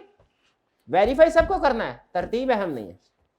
कैसे करें, सवाल ये इस पॉइंट में आपको लाना था, कैसे करें प्रोसीजर परफॉर्म। तो वो प्रोसीजर कौन से हो सकते हैं वो अब आपको सिखाया जा रहा है। लेकिन ये जहन में रखिएगा, ये जितने भी प्रोसीजर हम परफॉर्म करते हैं एट असर्शन लेवल करते हैं, बस इतना कंसेप्ट जहन में रखना है। सारी कहानी बताने का मकसद सिर्फ ये था कि जितने भी प्रोसीजर हम पढ़ने जा रहे हैं ये क्या करते हैं हम एट असर्शन लेवल पे वेरिफिकेशन प्रोसीजर परफॉर्म। ठीक है, अब जरा सुन लीजिए, यह है आपके पास टूल किट। 7 प्रोसीजर आज देने जा रहा हूं आपको, और ये 7 प्रोसीजर आपकी ऑडिट की प्रोफेशनल लाइफ में हमेशा काम आएंगे। डेली बेसिस के ऊपर दुनिया की हर मुल्क के हर कंपनी का जो ऑडिटर है वो डेली बेसिस के ऊपर इन्हीं 7 में से कुछ ना कुछ प्रोसीजर परफॉर्म कर रहा है। आइए जरा इनको सीखते हैं, सिखाऊंगा मैं, उसको इस्तेमाल कैसे करना है ये आप बताएंगे। हाँ, जहां पे उसको इस्तेमाल आप ठीक ना कर रहे हो तो वहां पे मैं थोड़ी सी ट्यूनिंग कर दूंगा। ठीक है जी। सबसे पहला प्रोसीजर क्या है, इंक्वायरी। इंक्वायरी का मतलब क्या होता है, पूछना। पूछना अमूमी तौर पे इंक्वायरी जो है वो विद इन दी ऑर्गेनाइजेशन की जाती है, और अमूमी तौर पे ज़बानी कलामी होती है, रिटर्न भी हो सकती है। रिटर्न फॉर्म में हो तो उसे कहते हैं रिटर्न रिप्रेजेंटेशन। ठीक है, उसे क्या बोलते हैं, रिटर्न रिप्रेजेंटेशन। लेकिन ज्यादातर इंक्वायरी क्या होगी, ओरल होगी, ज़बानी कलामी होगी। इंक्वायरी के बारे में कहा जाता है ये one of the weakest evidence है, क्योंकि अमूमी तौर पे एक तो ज़बानी कलामी होता है, दूसरा मैनेजमेंट से पूछा है, और मैनेजमेंट तो उसी बात का, तो आपको पता है लोग, कुछ लोग ऐसे होते हैं वो उसी वक्त अगले मिनट में मुकर जाते हैं, हमने तो ये बात की नहीं, या ये बात ऐसे नहीं ऐसे थी। तो जो इंक्वायरी है ये वीकेस्ट, लेकिन ये सबसे ज्यादा परफॉर्म होने वाला प्रोसीजर है। अजीब बात, वीकेस्ट है लेकिन मोस्ट परफॉर्म। क्लाइंट के साथ बैठ के हम चाय का कप पीते हैं ना, चाय का कप खत्म होते होते 20 इंक्वायरी कर लेते हैं हम उससे, ये इतना ज्यादा परफॉर्म होने वाला प्रोसीजर है। ठीक है, लेकिन ये वीकेस्ट है, इसलिए सिर्फ इसकी बेस पे हम ये नहीं कह सकते सफिशिएंट एप्रोप्रिएट एविडेंस मिल गया। हमें इस प्रोसीजर के साथ दूसरे प्रोसीजर, दूसरा एविडेंस मिलाना पड़ता है, कोरोबरेट करना पड़ता है। ठीक है जी। अच्छा जी, अब आपने मुझे बताया, इंक्वायरी समझ आ गई आपको। अब आपने मुझे बताना है कि इंक्वायरी किस किस एरिया में परफॉर्म कर सकते हैं। वैसे बता देता हूं, हर एरिया में करते हैं, कोई एरिया बता दीजिए। सेल्स में बताइए, मैं CFO हूं, मेरे से इंक्वायरी करें, क्या करनी है आपने, आप ऑडिटर हैं, बताएं कितनी सेल्स। सर पिछले साल की निस्बत सेल्स हमारी डबल हो गई है, सेल्स हमारी डबल हो गई है। ये क्या है, ये इंक्वायरी है। और बताइए कोई area. Cost of sales, cost of sales में कोई इंक्वायरी पूछ ले, इंक्वायरी करें, शाबाश। परचेजिंग कहां से करते हैं भाई, पिछली दफा हमारा जो वेंडर था ना, उसने कोई माल सप्लाई किया था, वो बहुत ही घटिया था, वो कस्टमर की कंप्लेन आ रही थी। इस दफा हमने बाकी के 3 सप्लायर तो ठीक है, वो वाला एक सप्लायर चेंज कर दिया। ये क्या है, ये इंक्वायरी है। ठीक है, और कोई एरिया बताएं, शाबाश, और कोई एरिया बताएं। डेटर में से बताइए क्या इंक्वायरी करनी है आपने। बैड डेट कितने हुए, पिछली दफा तो बैड डेट थे 10% परसेंटेज, इस दफा हमने कर दिया 5%। इंक्वायरी है, आपको कुछ ना कुछ इंफॉर्मेशन मिल रही है जो आपकी ऑडिट में कहीं ना कहीं आपके काम आएगी। लेकिन याद रखें, इंक्वायरी जो भी करनी है ना, वो for the purpose of audit करनी है। अब भाई मेरे से मेरा मोबाइल नंबर पूछ जरा, पूछ तेरे को बताऊं पहले, ये नहीं पूछना, ये नहीं पूछना, ठीक है। तो जितनी भी इंक्वायरी करनी है कौन सी करनी है, for the purpose of audit. Clear हो गया। किसी भी एरिया में इंक्वायरी कर सकते हैं, किसी भी एरिया में जो भी आपके समझ में इंक्वायरी आएगी वो बिल्कुल ठीक होगी। डन। दूसरी चीज, ये इंक्वायरी क्लियर है। दूसरी चीज ऑब्जर्वेशन। ऑब्जर्वेशन का मतलब क्या होता है, कुछ देखना, काम करना नहीं, देखना, देखना, ठीक है। आपने शायद वो एक कहावत सुनी होगी, अरबी की कहावत है पुरानी, कि कानों सुनी बात आंखों देखी जैसी नहीं होती है। हमारी अरबी की किताब होती थी, उसमें एक चौथी पांचवी क्लास में पढ़ते थे, उसमें लिखे होते थे, कानों सुनी बात आंखों देखी जैसी नहीं होती। क्या ये आप एग्री करते हैं इस बात से? इसका मतलब क्या भला, कि जो आपको किसी से सुना आपने वो कुछ और है, वो कुछ, और जो आपने अपनी आंखों से देखा वो कुछ और है। ज्यादा रिलायबल, ज्यादा बेहतर कौन सा है? आंखों से। हालांकि बात का आंखों देखा भी गलत हो जाता है, साइंस बताती है हमारे क्या लिमिटेशन है। बहरहाल चलें इसको छोड़ें। तो ऑब्जर्वेशन का मतलब क्या है, कोई काम कर रहा है हम उसको देख रहे हैं, ये है ऑब्जर्वेशन। जैसे क्लाइंट स्टॉक काउंट कर रहा है, हम काउंट नहीं कर रहे, हालांकि करना चाहे कर सकते हैं लेकिन हमारा मूड नहीं है, हम सिर्फ उसको देख रहे हैं। देखिए स्टॉक काउंट करना किसकी प्राइमरी रिस्पॉन्सिबिलिटी है, ऑडिटर की, मैनेजमेंट की? उन्हें फाइनेंशियल स्टेटमेंट उसने बनानी है, उसकी जिम्मेदारी है, हमारी जिम्मेदारी तो नहीं है। अगर मैं सिर्फ उसको देखता हूं काम करते, क्या होगा? ऑब्जर्वेशन। ऑब्जर्वेशन है, ठीक है। और ऑब्जर्वेशन क्या हो सकती है, जैसे कि कोई अगर डेटर्स की रिकंसिलिएशन, डेटा में रिकंसिलिएशन बनती है, पता ना आपको, कंट्रोल अकाउंट और सब्सिडी लेजर की? क्या नहीं पता? अमूमी तौर पे नहीं पता होता। कंट्रोल अकाउंट का टॉपिक नहीं पढ़ा आपने कभी? कहाँ पढ़ा हुआ? R1 में, PRC में, control account, debtors control account, creditor control account, bank reconciliation statement, ये रिकंसिलिएशन पढ़ी हुई है। हाँ, मतलब इतना कोई कंसेप्ट कि ये जब कोई एविडेंस आपका दो सोर्सेज पे मेंटेन हो तो उनको हमने टैली करना होता है। बैंक वाला भी हमारी ट्रांजैक्शन रिकॉर्ड कर रहे हैं, हम कैश बुक में भी कर रहे हैं, मंथ एंड के ऊपर टैली करना है, दोनों के फर्क तो नहीं है। इसी तरह डेटर्स में होता है, एक कंट्रोल अकाउंट होता है, एक सब्सिडी लेजर होता है, दोनों का। चलिए डेटर को गोली मारे, BRS, वो तो किया होगा आपने। हम BRS बना नहीं रहे, बना क्लाइंट रहा है, हम उसको देख रहे हैं। बताइए क्या है ये? ऑब्जर्वेशन। हम देख रहे हैं कि जो कलेक्शन होती है वो एक ही बंदा कर रहा है कि दो बंदे कर रहे हैं? एक कलेक्शन और एक रिकॉर्डिंग अलग अलग है, कि एक ही बंदा कलेक्शन भी कर रहा है और रिकॉर्डिंग भी कर रहा है? ये क्या है? ऑब्जर्वेशन। ऑब्जर्वेशन का मतलब क्या है, कि कोई काम हो रहा है वो हमने देखना है। अमूमी तौर पे कंट्रोल जो क्लाइंट परफॉर्म कर रहा होता है ना, उसको हम ऑब्जर्व करते हैं। जैसे जो मैंने अभी देखा ना, आपको बताया कि कलेक्शन एक ही बंदा रिसीव कर रहा है और वही रिकॉर्ड कर रहा है, कि रिसीव करने वाला बंदा अलग है, रिकॉर्ड करने वाला बंदा अलग है। ये सेग्रीगेशन ऑफ ड्यूटी थी, जो दो लोग काम कर रहे थे, सेग्रीगेशन ऑफ ड्यूटी। ये होता है ऑब्जर्वेशन। ऑब्जर्वेशन का मतलब क्या है? इंक्वायरी का मतलब क्या है? पूछना। ऑब्जर्वेशन का मतलब क्या है? भाई देखना कोई काम हो रहा है कि नहीं हो रहा। हमने पूछा भाईजान पेरोल सही डिस्ट्रीब्यूट करते हैं ना, सैलरीमेंट्स ठीक है ना? उनका सर हम पेरोल डिस्ट्रीब्यूट करने से पहले आइडेंटिटी कार्ड चेक करते हैं, बंदे का नाम रजिस्टर पे मैच करते हैं, शनाख्ती कार्ड देखते हैं, फिर उसको हम चेक देते हैं, पेमेंट करते हैं, ऐसे नहीं देते। ये प्रोसीजर क्या है? इंक्वायरी। और अगर जिस दिन पे डिस्ट्रीब्यूट हो रही है उस दिन मैं डिस्ट्रीब्यूशन डिपार्टमेंट में जाके देखूं कि क्या वाकई ही ये एक्टिविटीज कर रहे हैं कि नहीं कर रहे, ये क्या होगा? ऑब्जर्वेशन। समझ रहे हैं? Inquiry, observation. तीसरा प्रोसीजर है इंस्पेक्शन। ये घर जाके पढ़ लीजिएगा, ये बातें यही हैं। इंस्पेक्शन में क्या होता है? दो चीजों को चेक करने का नाम। अच्छा, ऑब्जर्वेशन में वो कह रहा है ये दो लिमिटेशन है, यानी ये only provide evidence for the time, यानी जिस वक्त मैं ऑब्जर्व कर रहा हूं ना, ये उसी वक्त के बारे में एविडेंस देगा कि ये काम सही हो रहा है कि नहीं, आगे पीछे नहीं। और दूसरा, जब लोगों को पता चलता है ना कि हमें ऑब्जर्व किया जा रहा है, वो अलर्ट हो जाते हैं।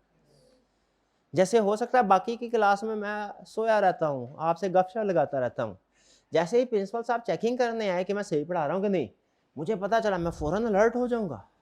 अब क्योंकि मुझे पता है प्रिंसिपल साहब मुझे ऑब्जर्व कर रहे हैं, फौरन अलर्ट हो जाऊंगा, सही तरह पढ़ाना शुरू कर दूंगा। ठीक है, अब प्रिंसिपल साहब चले गए, लिमिटेशन क्या है? वो ये समझ रहे होंगे कि मैं हमेशा ऐसे पढ़ाता हूँ, हालांकि मैं हमेशा ऐसे पढ़ाता ही नहीं, मैं तो सिर्फ उस वक्त अलर्ट हो गया था जिस वक्त मुझे ऑब्जर्व करने आए थे। तो ये ऑब्जर्वेशन की एक प्रॉब्लम है, क्या कि जिस वक्त आप ऑब्जर्व करेंगे उस फॉर द टाइमिंग आपको एविडेंस देगा, आगे पीछे क्या होता रहा है उसका। उसके लिए फिर आता है इंस्पेक्शन। इंस्पेक्शन क्या है? डॉक्यूमेंट्स को देखना और एसेट्स को देखना। 6 महीने पहले क्या होता रहा है ये मैं बैक डेट पे जाके नहीं देख सकता, लेकिन जो 6 महीने पहले की डॉक्यूमेंट बनी होगी ना, उससे मुझे कुछ ना कुछ अंदाजा हो जाएगा क्या होता रहा। इंस्पेक्शन का मतलब क्या होता है? डॉक्यूमेंट्स को देखना और टेंजिबल एसेट्स को देखना।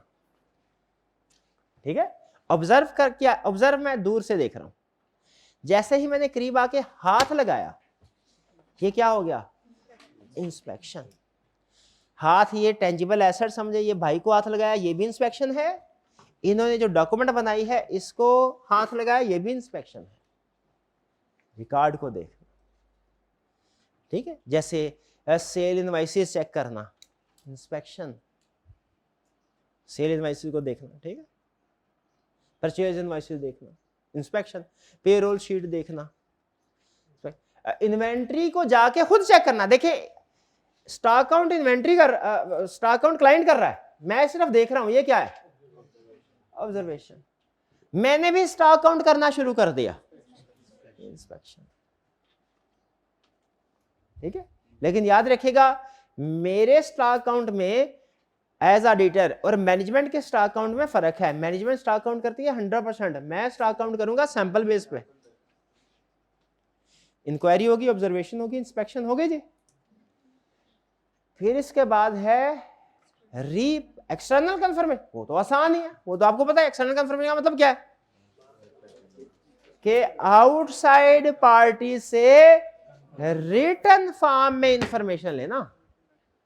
जरा गैस करें किस किस से रिटन फॉर्म में इंफॉर्मेशन ले सकते हैं? बैंक। क्लासिक एग्जांपल जो है ना वो है बैंक और लॉयर, डेटर्स और क्रेडिटर्स। हालांकि कुछ और कोई केसेस में भी है। एक दफा उसने केस स्टडी में पूछ लिया कि आप हमारे क्लाइंट का कुछ स्टॉक ऐसा है जो कि दूर दराज किसी जगह पे है, किसी वेयर हाउस वाले के पास रखवाया गया, थर्ड पार्टी के पास है, तो आप उसको किन किन तरीकों से वेरीफाई कर सकते हैं? तो उसमें से एक तरीका ये था, 3-4 तरीके थे। एक तरीका ये था कि हम उस थर्ड पार्टी को जिसके पास क्लाइंट का स्टॉक पड़ा हुआ है, हम उसे कंफर्मेशन लेटर सेंड करके पूछ लेंगे।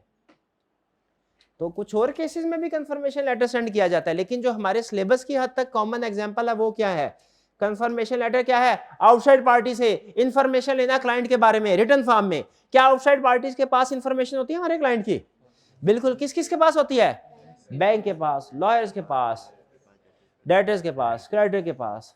टैक्स कंसल्टेंट भी कह सकते हैं, वो भी लॉयर से मिलता जुलता ही होता है। ठीक है, तो ये है एक्सटर्नल कंफर्मेशन।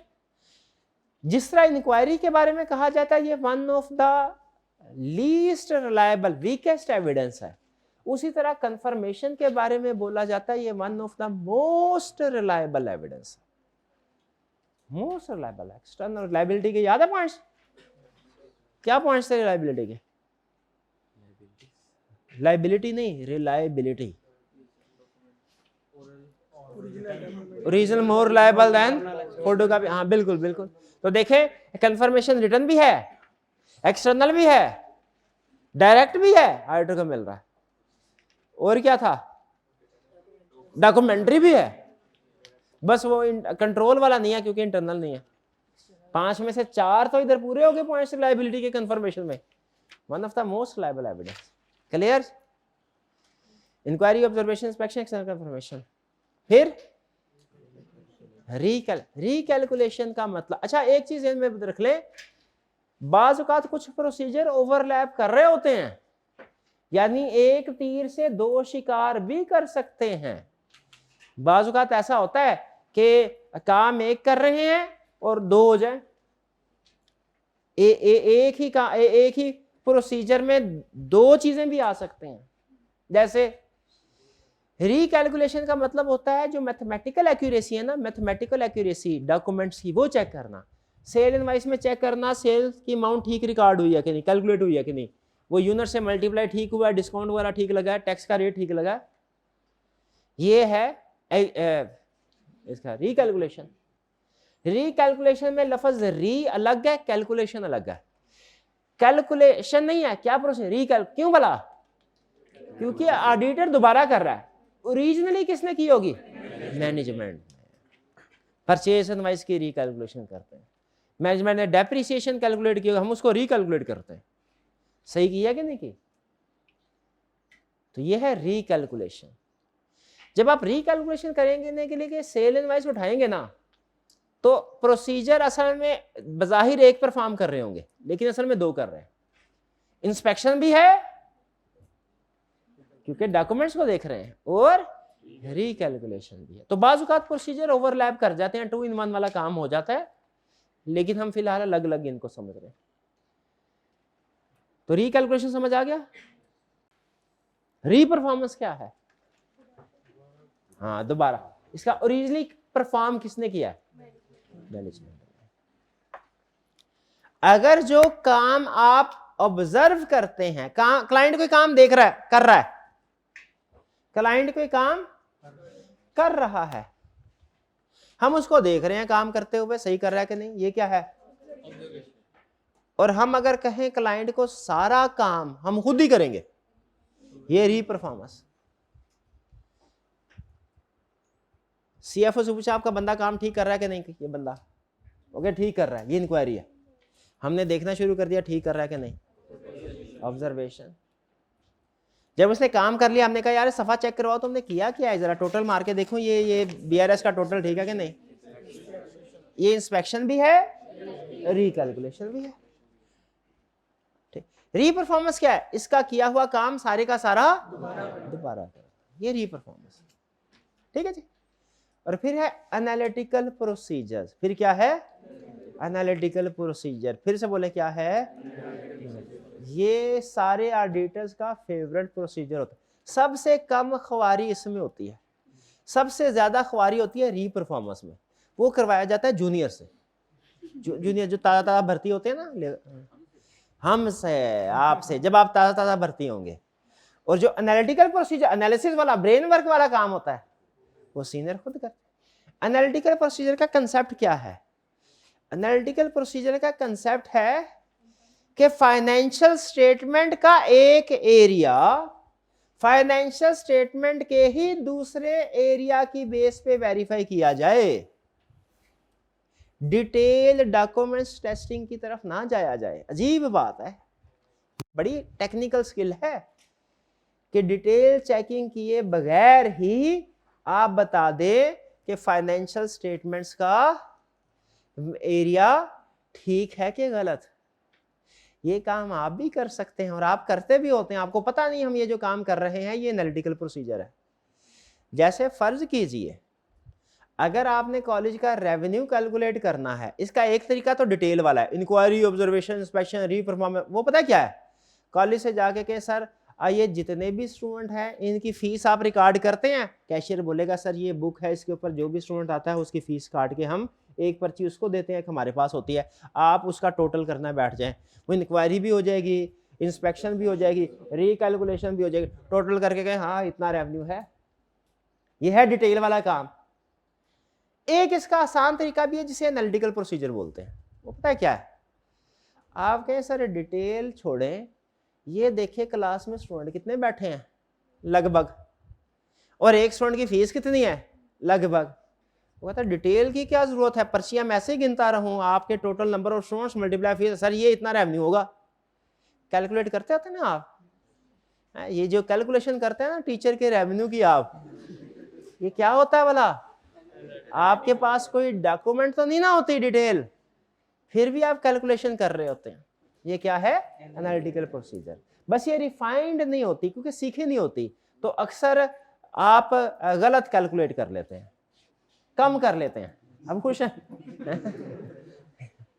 तो ये क्या कहलाता है, एनालिटिकल प्रोसीजर। सेल्स को आप ऐसे भी वेरीफाई कर सकते हैं कि सैंपल सेलेक्ट किया सेल इनवॉइसेस का और देखा वो सही है कि नहीं।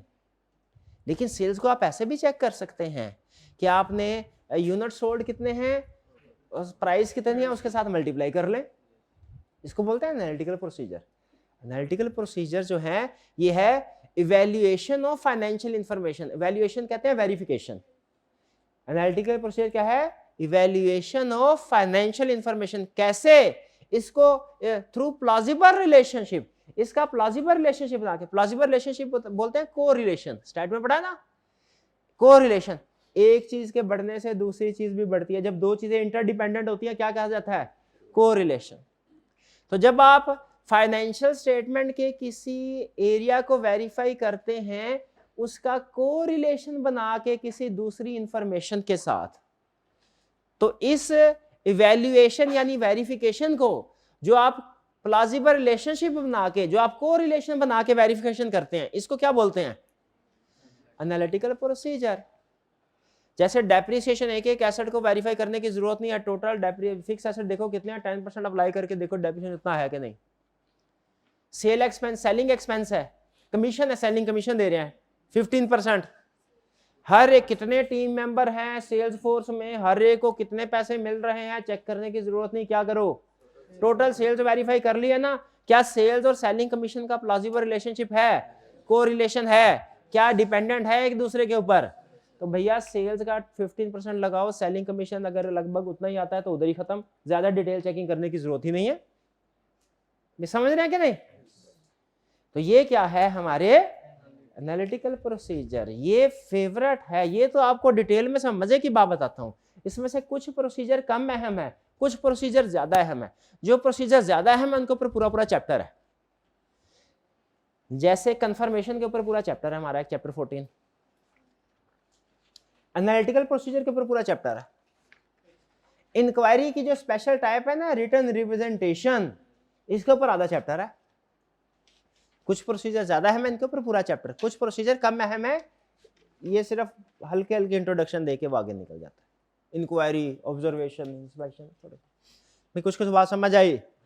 चले जरा क्विक रिवीजन करते हैं। मैं ये देखना चाहता हूं कि क्या कंसेप्ट समझे है कि नहीं, क्योंकि यही प्रोसीजर आगे चल के हमने यूज करते हैं। क्लाइंट से हम पूछते हैं, भैया क्लाइंट ये बताओ आपके कितने बैंक अकाउंट्स हैं? बैंक रिकंसिलिएशन स्टेटमेंट हर 2-3 महीने बाद बनाते हो कि हर महीने बनाते हो? क्लाइंट ने बोला हर महीने बनाते हैं। हमने कहा ठीक है, कल मंथ एंड है, कल हम शाम को आपके कैशियर के पास पहुंचेंगे, देखेंगे क्या करता है। हम ऑब्जर्वेशन, कैशियर बीआरएस बना रहा था, दूर से देखा वो कुछ काम कर रहा था, ये क्या है? ऑब्जर्वेशन। हमने करीब आके देखा तो बैंक रिकंसिलिएशन स्टेटमेंट बना रहा था, ये भी ऑब्जर्वेशन ही है। ऑब्जर्वेशन दूर से करें करीब से करें, ऑब्जर्वेशन। अभी मैंने हाथ नहीं लगाया उसके पेपर पे, हाथ है, ये ऑब्जर्वेशन ही है। मैंने कहा भाई दिखाओ तो सही, कर क्या रहे हो? इंस्पेक्शन है ये, इंस्पेक्शन। ये टोटल 2 + 2 = 4 या कि कोई और है? रिकैलकुलेशन। अच्छा, ये जो आपने जो बीआरएस बनाई है, इसका मैंने अनप्रेजेंटेड चेक का टोटल करना है। ये अनप्रेजेंटेड चेक्स का टोटल, क्या मैं पूरी बीआरएस बना रहा हूं? रीपरफॉर्मेंस का मतलब होता है सारे का सारा काम दोबारा करना। रीकैलकुलेशन का मतलब है सिर्फ यानी रीकैलकुलेशन रीपरफॉर्मेंस से छोटा है। तो ये क्या हुआ? अनप्रेजेंटेड। और मैंने कहा भैया पता नहीं तुमने क्या बनाया, बैंक स्टेटमेंट मुझे दो और कैश बुक मुझे दो, मैं खुद बैठ के बीआरएस बनाता हूं। ये क्या? रीपरफॉर्मेंस। ठीक है जी। इंक्वायरी, ऑब्जर्वेशन हो गया, इंस्पेक्शन और reperformance, recalculation. External confirmation, bank को फोन करके पूछा भैया हमारे क्लाइंट का कितना बैलेंस है आपके पास? ये क्या है? नहीं, ये तो इंक्वायरी है, एक्सटर्नल कंफर्मेशन नहीं है, क्योंकि एक्सटर्नल कंफर्मेशन का रिटर्न होना जरूरी होता है। एक्सटर्नल कंफर्मेशन का तो रिटर्न होना जरूरी, जो जुबानी कलामी होगा तो इंक्वायरी होगी। और अगर मैं रिटर्न फॉर्म में लेटर सेंड करके पूछूं, एक्सटर्नल कंफर्मेशन। ठीक है। अच्छा, और अगर मैंने देखना है कि क्लाइंट ने जो लोन लिया हुआ है उसका इंटरेस्ट एक्सपेंस ठीक रिकॉर्ड हुआ है कि नहीं, मैंने जो अच्छा रीकैलकुलेशन में और एनालिटिकल प्रोसीजर में थोड़ा सा फर्क ध्यान में रखिएगा। रीकैलकुलेशन डिटेल डॉक्यूमेंट्स को चेक करने का नाम है, उसमें अमाउंट चेक करना है। जब आप फाइनेंशियल स्टेटमेंट का कोई एरिया देख रहे होते हैं ना, टोटल इंडिविजुअल ट्रांजैक्शन नहीं, इंडिविजुअल ट्रांजैक्शन को चेक करना अमाउंट्स, वो रीकैलकुलेशन है। फाइनेंशियल स्टेटमेंट का टोटल देखना वो एनालिटिकल प्रोसीजर है। जैसे मैं फाइनेंशियल स्टेटमेंट में जो टोटल लॉन्ग टर्म लोन है उसको रेट ऑफ इंटरेस्ट के साथ मल्टीप्लाई करके इनकम स्टेटमेंट में जो टोटल इंटरेस्ट एक्सपेंस आ रहा है उसको चेक करता हूं कि ठीक है कि नहीं। ये क्या है? ये एनालिटिकल प्रोसीजर है। लेकिन अगर मैं परचेज इनवॉइसेस को देखता हूं, परचेज इनवॉइस, तो वो क्या होगा? वो रीकैलकुलेशन। ये रीकैलकुलेशन और एनालिटिकल प्रोसीजर दोनों में फर्क रखना है दोनों अमाउंट से रिलेटेड, दोनों ही, रीकैलकुलेशन भी एनालिटिकल प्रोसीजर भी। फर्क क्या है? एनालिटिकल प्रोसीजर होता है फाइनेंशियल स्टेटमेंट लेवल पे, और जो रीकैलकुलेशन होगी वो होगी डिटेल लेवल पे, डॉक्यूमेंट्स को चेक करना। ये बात समझ आई आपको? अगर समझ आई है तो आखिरी सवाल पूछ रहा हूं, इसके बाद लेक्चर खत्म और ये आपका टेस्ट। देखते हैं प्रोसीजर समझ आए। 2 प्रोसीजर बता रहा हूं, आपने बताने हैं कि ये कौन से हैं। दोनों सुन लीजिएगा। पहला प्रोसीजर, मैंने मैनेजमेंट से कहा अप्रैल के महीने की सैलरी शीट लेके आओ, मैं चेक करूं टोटल करके, सारे एम्प्लॉयज का टोटल करके देखूं जो उस महीने का सैलरी एक्सपेंस सही रिकॉर्ड हुआ है कि नहीं। एक प्रोसीजर ये है। दूसरा प्रोसीजर क्या है? मैंने मैनेजमेंट से पूछा, हाँ भैया टोटल एम्प्लॉयज कितने हैं आपके? उसने कहा टोटल एम्प्लॉयज हमारे हैं 150। एक एम्प्लॉय को कितनी सैलरी देते हैं लगभग? उसने कहा लगभग 80,000। 150 को 80,000 से मल्टीप्लाई किया और फिर 12 से मल्टीप्लाई करके पूरे साल का सैलरी एक्सपेंस देखा रिकॉर्ड हुआ है कि नहीं। सेकंड वाला कौन सा था? शाबाश। और फर्स्ट वाला कौन सा था? रीकैलकुलेशन।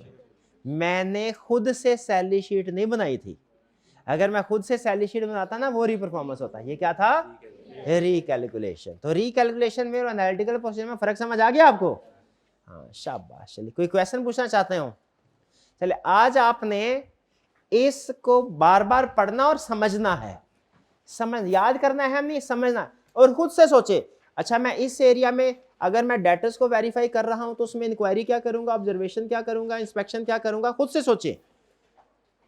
ठीक है? अगर मैं पेरोल को वेरीफाई कर रहा हूँ, क्रेडिटर को वेरीफाई कर रहा हूँ, लॉन्ग टर्म लोन को वेरीफाई, भाई काउंटिंग में जिस बैलेंस शीट के अंदर जो आपको एरियाज आते हैं ना, कोई भी एरिया रैंडमली सेलेक्ट कर लें काउंटिंग के किसी ट्रायल बैलेंस वाले क्वेश्चन में से कोई सा भी एरिया सेलेक्ट कर लें और फिर क्या सोचें कि मैं 7 प्रोसीजर इस एरिया पे कैसे फिट करूंगा। ये सोचेंगे जी। आज का आपका टास्क यही है। ठीक है? छोटी मोटी होम असाइनमेंट जो है वो तो कर लीजिएगा। बड़ी होम असाइनमेंट आपकी ये है कि काउंटिंग के किसी भी ट्रायल बैलेंस वाले क्वेश्चन से आपने कोई रैंडमली एरिया उठा लेना है, 2-4 एक एक करके, और क्या सोचना है कि मैं ये 7 प्रोसीजर उसमें कैसे परफॉर्म करूंगा, इंक्वायरी क्या करूंगा, ऑब्जर्वेशन में क्या होगा, इंस्पेक्शन। ठीक है? ये प्रैक्टिस करें। कुछ आप दाएं बाएं होंगे इसमें, लेकिन वो ट्यूनिंग बाद में हो जाएगी। करनी जरूर है आपने ये प्रैक्टिस। ठीक है जी? क्लियर जी? आज का लेक्चर यहाँ पे खत्म करते हैं हम। अल्लाह हाफिज।